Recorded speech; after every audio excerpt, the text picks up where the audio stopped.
Andreo Tofolo ny fahamarinana ny navanao teo dia jelikevitra momba hoe misy fahasahiranana amin'ny orinasa mitranao na retina coronavirus. Jelikevitra izay satria tena marina zany.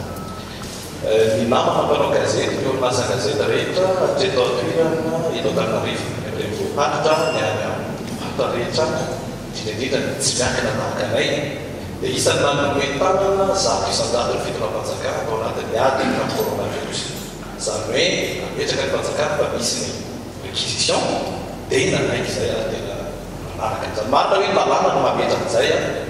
kanefa misy teboka ihany anaovana fanamarinana sy anaovana fangatahana ohatra ny sitrapontra ny republika momba ny hoe anatsarana ny fahafahana miasa amin'ny teknôlôjia kokoa amin'ny hoavy satria raha zava-misy ara-tanana ny zava-misy tao amintsika eka ny hoe sy ny coronavirus fa tena vola dia vola kolafy izy ity angamba raha ohatra zava-traka. Misy hoe nirika toboko mety ahafahana manampy anay orinasa tsy miankina ao anatin'izay atao hoe fiatrehana ny coronavirus zay na toa anaram-bolo io na miaintra maro samihafa. Tena mety hoe lehibe no mamanana an'izay hevitra izay fa tena enjana ny radio tsotsotra, ny gazety tsotsotra, ireo lehibe aloha zany mety hoe satria mety tokony panjakana tokony na mety hoe ao anaty fitona-panjakana dia mety hoe maro fa misy fianakaviana malagasy maro samihafa ihany keo amin'ireny ka mangataka ny sosokevitra mety ho ahafahana manatsara ny fiarahantsika miasa no hoavy indrindra manoloana ny aretina raha misy hevitra Flora Republika dia hijerena ny fanampiana ny orinasa tsy miankina ny resaka gazety ankoatrany hoe fanomezana hoe misy gel na CPO na vary sy ny sisa ankoatran'ireny zany fa be lehibe ny ankohona na tsy fianakaviana ao anatin'ireny zay anefa tsy maintsy hiasa fa izay tsy maintsy afaka hoe tsy hiasa manantena ny amoraponareo amin'ny fijerena manokana ny tranga sy ny fiainany orinasa tsy miankina tontolo sy arzeny rapport zay na ny message amin'ny orinasa Colas Bouygues sy ny ADP mahakasika ny aéroport ny Vato ahoana sika eto Madagasikara isorokely osaka ave inona mety fipeto raisina indrindrandrindra hoe laza ny banque mondiale fa misy manœuvre frauduleuse tao anatin'le fanatanterahana ny asa sy ny mety fifanarahana izy efa nifasy roapiny renégociation les contrats sy fa mbola azo firenana be zay étant donné ny feny voaino zany mety azonazana azy fa mananan'izay raha volamy endrika ny fitondrana atao arinan'le fitondra dia tena amin'ny kilomètre Afrika Atsimo mbola nisy indray tao Comore nisy kilomètre tamin'ny décembre tamin'ny Seychelles mbola nisy sy fadifabolo tao Comore aiza mety lesika aiza ho aiza ny lesika le madofolo satria naloaty amin'ny fitandrana na masika hitana dia olona efa mitadiavana nametrikely taona olona rakananondrana volamina jojoky izay le verina afeto amintsika ihany fantaniko farany mahakasika amin'ny politika ny madofolo hoava fifidianana amin'ny 2023 efa mandeha ny débat politika amin'izao miahihany olona amin'ny fahamanantena marina amin'ireo institution mety karakara fifidianana tahaka ny ahoana ny garantie omenareo aty amin'ny fitondrana mahakasika an'izay indépendance enseigne ny HCC sy ny moyen izy ireo miasa manatanteraka fifidianana ahoana moa no anekenany hoe mbola tsy vita koa ny aéroport dia efa niravina l'aéroport no mandray ny taxe depuis 2016, 2017, 2018, 2019 raha izay dia dia be ny zavatra tsy mandeha ao anatin'ny zavatra faharoa be dia be satria ny aéroport tsykio raha tena amin'ny aéroport vaovao za misy hitako ny proposition zay nataon'ny ADEMA sy ny société afrique sinoza amin'ny design zay a 100 millions de dollars atao eo ny manao anazy tena design be ary 6 nisany passerelle 21 mètres carrés tokony aby amin'ny aéroport io aéroport io 17 500 mètres carrés zay fotsiny no teneny tsy lazavabetraka fa ohatra ny vidin'ny aéroport io tsika io a dia azo roidy no ny $1 million amresahany eto a $240 millions au lieu de $100 millions zay ny resantsika zavatra any mba afaka nataoko dia tsy nanaiky mihitsy aloha voalohany indrindra ary nataoko kabaritazo zany teo masonzareo ny fampiakarana miofa ny toerana ampiasainy ny ary Madagasikara zay avo zato iny tsy nanaiky aloha tsy maintsy atao satria tsisy fanamboarana ataoko anatin'io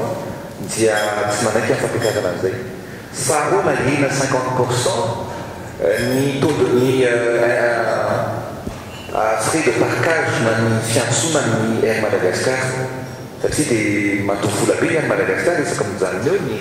ny aéroplane dia vitako no nanao an'izay fahatelo nahena ny RDA na ny taxe alohan'ny mpandeha isaky ny miditra eto amin'ny ivato dia miteny ianao nisy enquête za dia tena mampikrestianitsy hoe tokony atao ny enquête mikasika an'io ary miady rery fa tsy apeniko anareo fa faly androany namoaka reny ny banque mondiale miady rery ary nahazoako tsiny mihitsy efa manino ny sokafanao nahazoako pression be fa ankehitriny afaly zany hoe allo zany lay izy avy mitelo avy miefatra makany Paris mivory miaraka amin'ny responsable eto mipiro mivory teto ohatrany contrat lehibe rehetrarehetra reny izay tsy nekiko no ny zavatra maro samihafa zay mikasika ny aéroport de Paris ny rahavala moa aéroport eto amintsika ary PDB ny chiffre satria tsy anjarako ny mamoaka an'izay fa PDB zany ny zavatra hita fa nampiariany mihitsy tao anatiny serana am-paramanidiny io vitatsika malagasy nanao an'io raha tsy vitatsika afaka anaka partenaire nao an'izany zavatra zany ary mino afa mety ho tsaratsara kokoa io ny aéroport mety natana narotana gazety sy sasany mamparetsika dia hoe hitokana an'io hoe raha zoe dia nareo mampare makeny ve za dia manana rarombe na makeny sa tsy makeny androany fantatrareo zay fa misy antony zavatra rehetrarehetra ataoko rehefa manao mandray fanapakevitra ohatrany tsy contre mihitsy fampahasona no mila aéroport moderne ty fa miara tombontsoan'ny malagasy io 28 ans contrat antsika amin'io 28 ans zany hoe 28 ans zany tsiketo dia mbola iandraiasa amin'io fa no ny négociation natao dia zany tena hoe voatany ny amortissement nareo dia miary anareo dia ankehitriny zany no ny négociation atao dia raha mizotraraka amin'ny tokony misy raha tsy voatsembatsemban'ny coronavirus dia mety ho 20 ans dia miara zany ny ADP ao anatin'ny zavatra rehetrarehetra zay ngamba amin'ny akapobeany zavatra mba tiako fantatrako ao anatin'ny magarahara moa tsika androany mikasika ny volamena dia izy io tena firenenantsika zay tena tokony apivola ho an'ny firenena malagasy zavatra matranga nefanya dia ireo efa nanaovako fanarana manokana izy io ary masehoako magarahara fa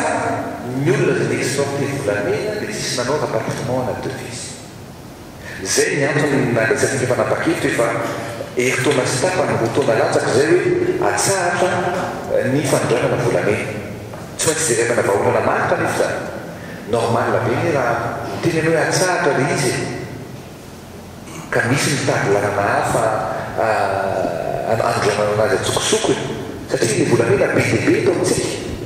dia be dia be ny olona efa mpanao an'io mitady zany hoe ahoana ny fomba amoanana azy zay zany ny zavatra misy ao anatin'ny zavatra io ary fantatranao fa Moroni au Comore no anisan'ny hoe plaky anankiray alefasana anazy satria tonga mibotra eo akaiky eo andehanana amin'ny jet etseteteka dia za zany tena nareo fa za manokana dia miady mafy amin'izany tsisy ny fanondrana atsokosoko ny volamena eto amintsika eto ary manome tormarika mazava tamin'ny andriamato prime ministre tamin'ny ministre tompona retrasasokajana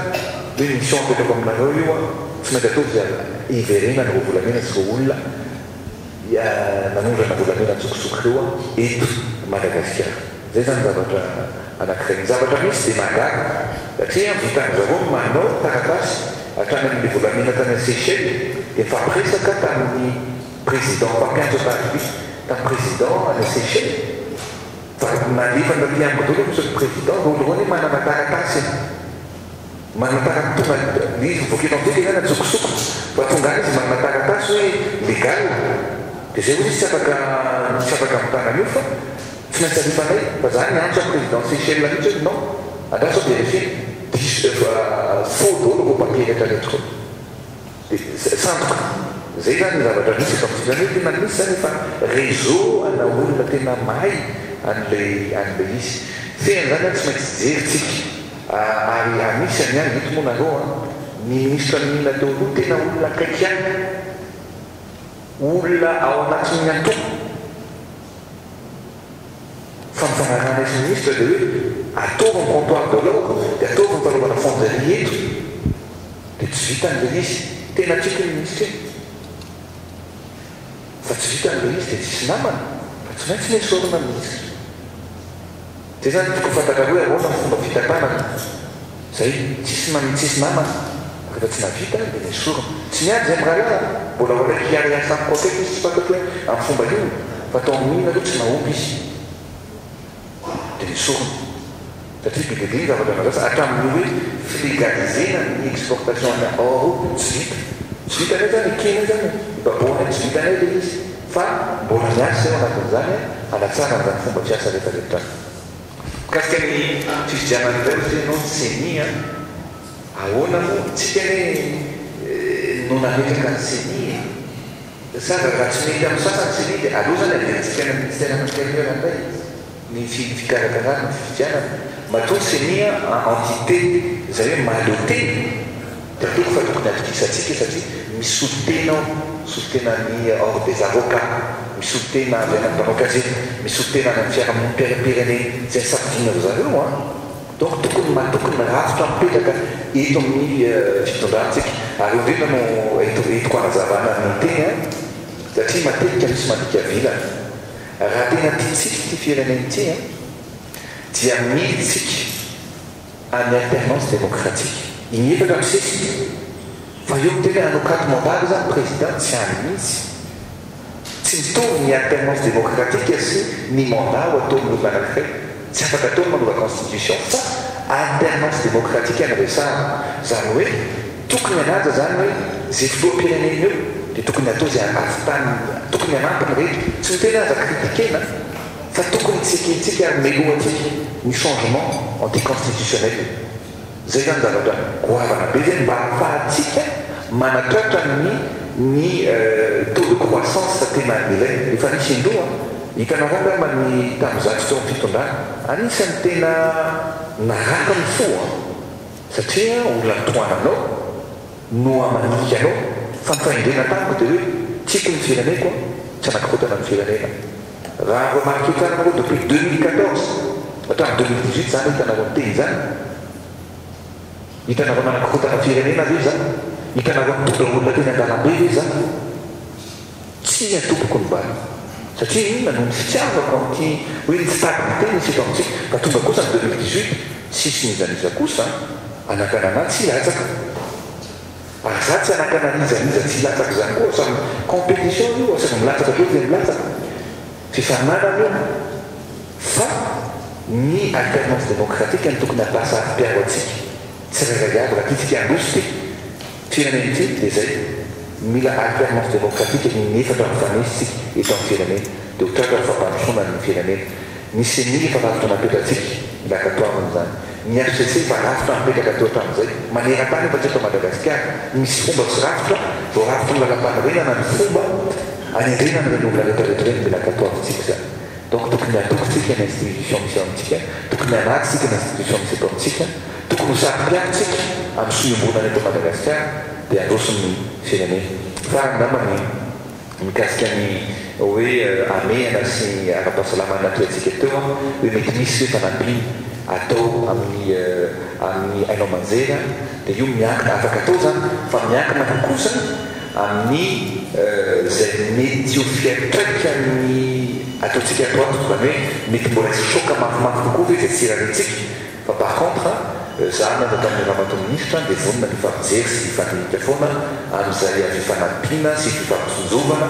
mety atao sy apetraka amin'ny haino amanjeny sy mpanao gazety eto amin'ny firenena zay ny mikasika an'izay